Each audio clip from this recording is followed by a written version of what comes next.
Ikaw ba ay nababagabag o nag-aalala kung meron kang maririnig na magsasabi sa iyo na may darating na sakuna, typhoon, earthquake o ano paman? Mga kapatid, mga kaibigan, magtiwala lang tayo sa Diyos. Dahil ang Diyos ang ating protector. Ayon dito sa Salmo chapter 46 verse 1, ang Diyos ang ating kanlungan at kalakasan.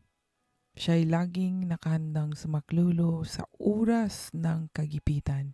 2.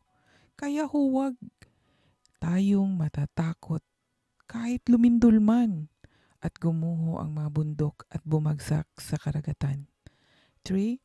Humampas man at umugong ang mga alon na naglalakihan at mayanig ang kabundukan. Ayan po mga kapatid, mga kaibigan, huwag tayong mag-aalala. Magtiwala lang tayo sa Panginoon. Tiyak na hindi niya tayo pababayaan. Hanggang dito na lang po. God bless po sa inyong lahat.